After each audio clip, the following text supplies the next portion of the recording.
देश की सबसे बड़ी अदालत सुप्रीम कोर्ट ऑफ इंडिया ने एक ऐसे मुद्दे पर ऐतिहासिक और सख्त रुख अपनाया है जिसने न्याय व्यवस्था पर ही सवाल खड़े कर दिए थे। मामला सिर्फ कानून का नहीं बल्कि इंसानियत, सम्मान और संविधान की आत्मा का है। सोमवार 4 मई 2026 को सुप्रीम कोर्ट ने एक बेहद गंभीर और चौंकाने वाले मामले में ओडिशा की अदालतों की कड़ी आलोचना की। अदालत ने उन जमानत शर्तों को पूरी तरह अवैध और असंवैधानिक घोषित कर दिया जिनमें अनुसूचित जनजाति और दलित समुदाय के आरोपियों को पुलिस थानों की सफाई करने जैसे अपमानजनक काम करने के लिए मजबूर किया गया था। ये शर्तें पहले सत्र अदालत द्वारा लगाई गईं और बाद में उड़ीसा हाई कोर्ट ने भी इन्हें बरकरार रखा। लेकिन अब सुप्रीम कोर्ट ने साफ शब्दों में कह दिया है ऐसी शर्तें न सिर्फ अन्यायपूर्ण है बल्कि संविधान के मूल सिद्धांतों का उल्लंघन भी है। मुख्य न्यायाधीश सूर्यकांत और जस्टिस जॉय माल्या बागची की पीठ ने देश की सभी अदालतों को चेतावनी देते हुए कहा कि भविष्य में इस तरह की शर्तें लगाने से सख्ती से बचा जाए।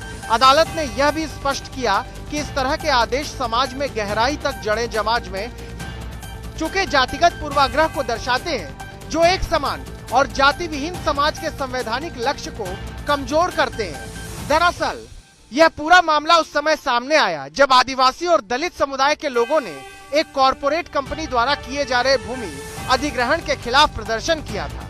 इसके बाद उन्हें हिरासत में लिया गया और जमानत देते समय ऐसी अपमानजनक शर्तें थोप दी गई। इन शर्तों के तहत आरोपियों को कई महीनों तक पुलिस थानों की सफाई करनी पड़ती और वो भी सिर्फ इसलिए क्योंकि वे समाज के कमजोर और हाशिए पर खड़े वर्ग से आते हैं। मुख्य न्यायाधीश ने इस पर गहरी नाराजगी जताते हुए कहा कि देश की आजादी के 76 साल बाद भी अगर ऐसी सोच जिंदा है तो ये बेहद दुर्भाग्यपूर्ण है। उन्होंने साफ कहा कि ओडिशा की कुछ अदालतें जमानत देते समय ऐसे आदेश पारित कर रही हैं जो न केवल अपमानजनक हैं बल्कि न्यायपालिका की छवि को भी नुकसान पहुंचाते हैं। पीठ ने एक विशेष मामले का जिक्र करते हुए बताया कि करीब 40 लोगों को गिरफ्तार किया गया था जिनमें से कुछ को हाईकोर्ट से जमानत मिली, लेकिन जमानत की शर्त के रूप में उन्हें 2 महीने तक पुलिस थानों की सफाई करने का आदेश दिया गया जो कि पूरी तरह अभूतपूर्व और अमानवीय था। सुप्रीम कोर्ट ने यह भी स्पष्ट किया कि ऐसी शर्तें अमीर या प्रभावशाली आरोपियों पर लागू नहीं की गईं, यानी साफ है कि न्याय के नाम पर भेदभाव किया गया। अदालत ने इस मानसिकता को प्रतिगामी बताते हुए गहरी निराशा व्यक्त की और कहा कि राज्य की न्यायपालिका को आत्ममंथन करने की जरूरत है। अपने फैसले में सुप्रीम कोर्ट ने साफ तौर पर कहा कि ऐसी सभी शर्तें तुरंत प्रभाव से अमान्य मानी जाएंगी। साथ ही याचिकाकर्ताओं को निर्देश दिया गया कि वे उच्च न्यायालय से इन शर्तों को हटाने की मांग करें और उनकी जगह कोई अन्य समान शर्त न लगाई जाए। सबसे अहम बात, सुप्रीम कोर्ट ने यह भी स्पष्ट कर दिया कि आरोपी अपनी जमानत पर बने रहेंगे और उनके साथ कोई अन्याय नहीं होगा।